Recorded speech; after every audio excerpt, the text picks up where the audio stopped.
കഴിഞ്ഞ ദിവസം പുറത്തിറങ്ങിയ ഒരു ചിത്രമുണ്ട്, ബൾട്ടി. നവാഗതനായ സംവിധായകൻ ഉണ്ണി ശിവലിംഗമാണ് ചിത്രം സംവിധാനം ചെയ്തിരിക്കുന്നത്. ചിത്രത്തിൽ നായകൻ ഷെയ്ൻ നിഗം മാതൃഭൂമി ന്യൂസിനൊപ്പം ചേരുന്നുണ്ട്. ഒരു അടാറ് വെടിച്ചിൽ ലോക്കൽ ഐറ്റം.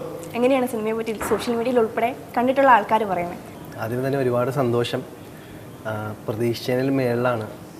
വളരെ നല്ല റെസ്പോൺസ് കിട്ടുന്നു. ആർഡിക്സിന് ശേഷം എൻ്റെ ഒരു പക്കാ തിയേറ്ററിക്കൽ പടം എന്നുള്ള രീതിയിൽ ആൾക്കാർ പറയുന്നു. കുറച്ച് തിയേറ്റേഴ്സിൽ വിസിറ്റ് ചെയ്തിരുന്നു, അവിടെയെല്ലാം ഫുൾ ഷോ ആയിരുന്നു. അതൊക്കെ കണ്ടപ്പോൾ ഒരുപാട് സന്തോഷം തോന്നി. ഈ സിനിമയിലേക്ക് എത്തുന്നത് ഇതിൻ്റെ ഡയറക്ടറിൻ്റെ അടുത്ത് കഥ പറയാൻ വരുന്നു. ബെന്നി കട്ടപ്പന എന്ന് പറഞ്ഞൊരു പ്രൊഡക്ഷൻ കൺട്രോളറുണ്ട്, ഈ സിനിമയുടെ പ്രൊഡക്ഷൻ ഡിസൈനറാണ്. അപ്പോൾ ബെന്നി ചേട്ടനാണ് ഉണ്ണിനെ സജസ്റ്റ് ചെയ്യുന്നത്, ഉണ്ണിക്ക് ഇങ്ങനെ ഒരു കഥ പറയാണ്ടെന്ന് പറയുന്നു. അങ്ങനെ ഞാൻ ഇത് കേട്ടു. ഞാൻ പറഞ്ഞത് നല്ല കഥയാണ്, പക്ഷേ ഇതൊരു നല്ല ബിഗ് ബഡ്ജറ്റ് ആകും. അപ്പോൾ ഉണ്ണി നല്ലൊരു പ്രൊഡക്ഷൻ നോക്കിയിട്ട് പോകാൻ നമുക്ക് പറ്റുവാണെങ്കിൽ അങ്ങനെ ഒരു നല്ലൊരു പ്രൊഡക്ഷൻ വന്നാൽ ചെയ്യാം എന്നുള്ള രീതിയിലാണ് പറഞ്ഞു വിട്ടത്. സത്യം പറഞ്ഞാൽ എനിക്ക് വലിയ പ്രതീക്ഷ ഉണ്ടായിരുന്നില്ല ഇത് പ്രോജക്റ്റ് ആകുമെന്ന്. കാരണം ഒരു പുതിയ ഡയറക്ടറിനെ ഒരു വലിയ ബഡ്ജറ്റ് ട്രസ്റ്റ് ചെയ്യുക എന്ന് പറയുന്നത് എളുപ്പമുള്ള കാര്യമല്ല. അതങ്ങനെ പൊതുവേ ഞാൻ കണ്ട് വന്നിട്ടില്ല സിനിമകളിൽ. അപ്പോൾ ഞാൻ ആ ഒരു പ്രതീക്ഷയിലാണ് നിന്നത്. പക്ഷെ ഒരു നിയോഗം പോലെ സന്തോഷ് സാറ് സിനിമയിലേക്ക് വരുന്നു. സാറിന് കഥ കേട്ട് ഇഷ്ടപ്പെട്ടു എന്ന് പറഞ്ഞു.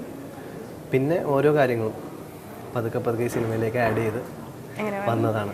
കേരള തമിഴ്നാട് അതിർത്തി പ്രദേശത്തുള്ള കുറച്ച് കബഡി ടീമിൽ ഉൾപ്പെട്ട കുറച്ച് യുവാക്കളുടെ കഥയാണോ സിനിമ പറയുന്നത്? അതെ, അതായത് ഇതൊരു കബഡി സിനിമയല്ല, പക്ഷെ കബഡി ഇതിലെ ഒരു കഥാപാത്രം പോലെ തന്നെ ഒരു വളരെ ഇമ്പോർട്ടൻറ്റ് കഥാപാത്രം പോലെയാണ് ഈ സിനിമയിൽ.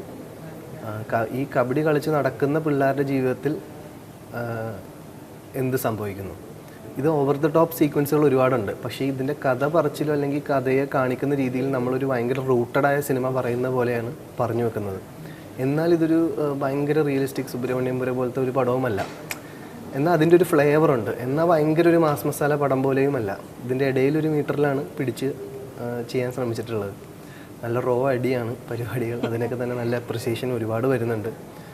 അടുത്ത കാലത്ത് കണ്ടതിൽ ഏറ്റവും നല്ലൊരു ഫൈറ്റ് സീക്വൻസുകളുള്ള സിനിമയാണെന്നുള്ള രീതിയിലൊക്കെ റിവ്യൂസിൽ ഞാൻ ശ്രദ്ധിച്ചിരുന്നു. പക്ഷേ എൻ്റെ 25ാമത്തെ സിനിമയാണ്. ആർഡിക്സിന് ശേഷമുള്ളൊരു ബിഗ് ബഡ്ജറ്റ് സിനിമ കൂടിയാണ് ഇത്. എൻ്റെ ഇതുവരെ ചെയ്തതിൽ ഏറ്റവും ബഡ്ജറ്റേറിയ സിനിമയാണ്. അതാണ് അതിൽ ഏറ്റവും ആദ്യം നന്ദി പറയേണ്ടത് എന്നെയും അല്ലെങ്കിൽ എൻ്റെ കൂടെയുള്ള കാസ്റ്റിനെ എല്ലാവരെയും ട്രസ്റ്റ് ചെയ്ത് ഇൻവെസ്റ്റ് ചെയ്ത പ്രൊഡ്യൂസേഴ്സിനോടാണ്. സന്തോഷ് ചേട്ടനോടും ബിനു ചേട്ടനോടുമാണ് നന്ദി പറയേണ്ടത്.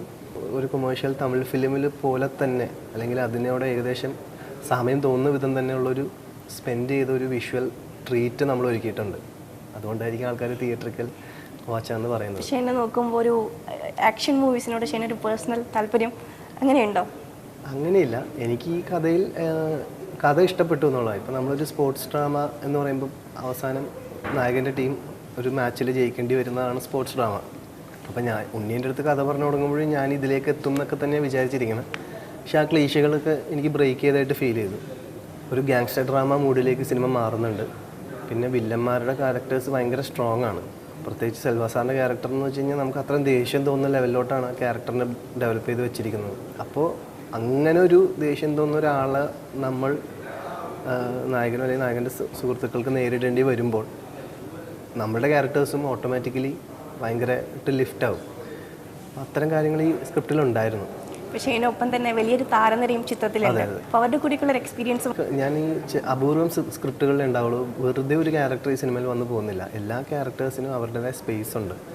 വില്ലന്മാരുടെ ക്യാരക്ടേഴ്സിൽ ആരെ എടുത്ത് നോക്കിയാലും എല്ലാ ക്യാരക്ടേഴ്സിനും ഇപ്പം നമ്മളാദ്യം ഫസ്റ്റ് ഹാഫ് കാണുമ്പോഴത്തേക്കും ജീമയുടെ ക്യാരക്ടറിന് ഒന്നും ഇല്ലയെന്ന് വിചാരിക്കും.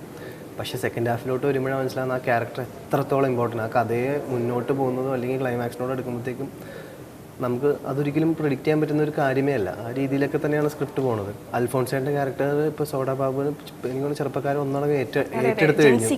അതെ, ജെൻസി കിഡ് മൊത്തം അങ്ങോട്ട് പിടിച്ചു കഴിഞ്ഞു. സോഡാ ബാബുവിനോടുള്ള ഇഷ്ടം ഭയങ്കരമായിട്ട് കാണാൻ പറ്റുന്നുണ്ട്.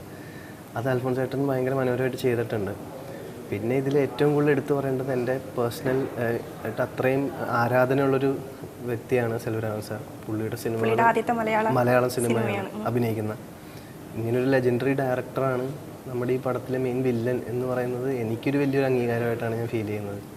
അതോടൊപ്പം തന്നെ സായി അംബികറിന്റെ പാട്ടുകളെ പറ്റി തമിഴ്നാട്ടിലൊക്കെ ഭയങ്കര ഹിറ്റാണ് ജാലക്കാരി. അതെ, അത് ഈ പറഞ്ഞ പോലെ ഈ സിനിമയിൽ ഒരുപാട് കാര്യങ്ങൾ എനിക്ക് അത്ഭുതമാണ് ഇപ്പോഴും. ഇത്തരം പേരുകൾ വരുമ്പോൾ നമ്മൾ ഒരിക്കലും പ്രതീക്ഷിക്കുന്നില്ല ഈ സിനിമ ഇത്രയും ഒരു വലിപ്പത്തിലേക്ക് എങ്ങനെ എത്തി എന്നുള്ളത്. അത് ശരിക്കും നമ്മൾ ഭയങ്കര ഫോഴ്സ് ചെയ്തതൊന്നുമല്ല. ഉണ്ണി ആഗ്രഹങ്ങൾ പറഞ്ഞു, അത് പ്രൊഡക്ഷൻ നടത്തി കൊടുത്തു. അത് നടത്താൻ വേണ്ടി അവരോട് ചെന്നപ്പോഴത്തേക്കും അവർ കൈ നീട്ടി. സെൽവരാജൻ സാർ ഫസ്റ്റ് മീറ്റിങ്ങിൽ തന്നെ ഈ കഥ ചെയ്യാമെന്ന് പറഞ്ഞു, കഥ കേട്ട് ഇഷ്ടപ്പെട്ടിട്ട്. അപ്പോൾ അത്തരം കാര്യങ്ങളൊക്കെ ഒരു അത്ഭുതം പോലെ, ഒരു മാജിക് പോലെ ഞാനിപ്പോൾ തന്നെ കാണുന്നത്. ശരിക്കും എന്താണ് ഈ ബൾട്ടി എന്ന് പറയുമ്പോൾ അതിൻ്റെ ഒരു വേർഡിൻ്റെ മീനിങ് എന്താ? ബൾട്ടി അടി എന്ന് പറയുന്ന ഒരു കൊളോക്കിയൽ വേർഡാണ്. അത് ഉദ്ദേശിക്കുന്നത് സമ്മർ സോൾട്ടിനെയാണ്. സിനിമ വരുമ്പോഴായിരിക്കും പലരെ വാക്ക്. അത് എൻ്റെ ഉദയൻ എന്ന് പറഞ്ഞ ക്യാരക്ടറിൻ്റെ പവർ മൂവാണ്. ആൾക്കാരെ തൊട്ടിട്ട് മേളിൽ കൂടെ ചാടി റോൾ ചെയ്ത് പോകുന്നതിനെയാണ് ഈ ബൾട്ടി എന്നുള്ള രീതിയിൽ ഈ സിനിമയിൽ പരാമർശിക്കുന്നത്. അപ്പോൾ ആദ്യത്തെ സിനിമ മുതൽ ബൾട്ടി വരെ നിൽക്കുമ്പോൾ ഒരു ജേണി അതെങ്ങനെയാണ്? എന്നും മെമ്മറബിൾ ആയിട്ടുള്ള ഒരുപാട് നല്ല ഓർമ്മകളുള്ള ഒരു ഭയങ്കര സിനിമാറ്റിക് ആയിട്ടുള്ള അപ്സ് ആൻഡ് ഡൗൺസ് ഒക്കെ ഉള്ള വളരെ മനോഹരമായ ഒരു ജേണി ആയിട്ടാണ് ഞാൻ കാണുന്നത്. അപ്പോൾ ബൾട്ടി ഏതായാലും ഷെയ്നികത്തിൻ്റെ ആക്ഷൻ കരിയറിൽ ഒരു തീപ്പൊരി സിനിമയായിരിക്കുമെന്നാണ് കണ്ടിട്ടുള്ള പ്രേക്ഷകരൊക്കെ പറയുന്നത്. സിനിമ ഇനി 100 കോടി ക്ലബിലും 200 കോടി ക്ലബിലൊക്കെ കയറട്ടെ. എല്ലാവിധ ആശംസകളും. Thank you.